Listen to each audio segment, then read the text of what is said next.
राकेश मिथुन brother. एक बेर I love you कह दे, जान बना के तोरा रखबोगे, दिल में बसा के तोरा रखबोगे। एक बेर आई लव यू कह दे, जान बना के तोरा रखबोगे, दिल में बसा के तोरा रखबोगे। भोरे बिहाने रूपा के तोहर आईना बना के हम देखबोगे। एक बेर आई लव यू कह दे, दिल में बसा के तोरा रखबोगे, जान बना के तोरा रखबोगे।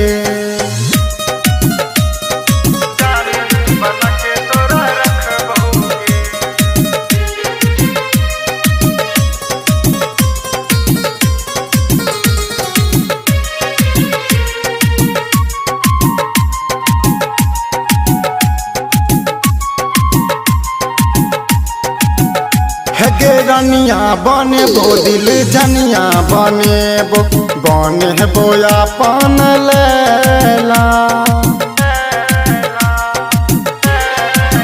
सुन रनिया बने बो दिल जनिया बने बो अपन लैला।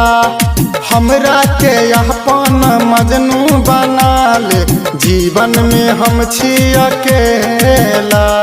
राधा तू हमार बन जो हो, कृष्णा जो का तोरा पूजबोगे, दिल में बसा के तोरा रखबोगे। एक बेर आई लव यू कह दे, दिल में बसा के तोरा रखबोगे, जान बना के तोरा रखबोगे। गे जान सुनना, हम तोरा पीछू पीछू कत्ता जाइयो।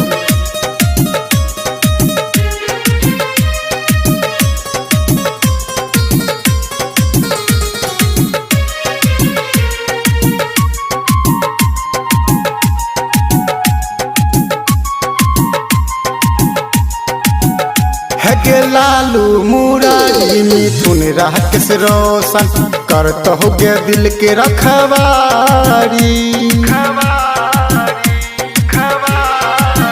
सुन लालू मुरारी मिथुन राकेश रोशन, करत होगे दिल के रखवारी। गूगल गगन के कहिया सजेबी, पतझड़ लगल फुलवारी।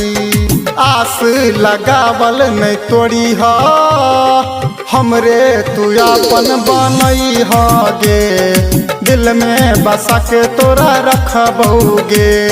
भोरे बिहाने रूपा के तोहर आईना बना के हम देखबोगे।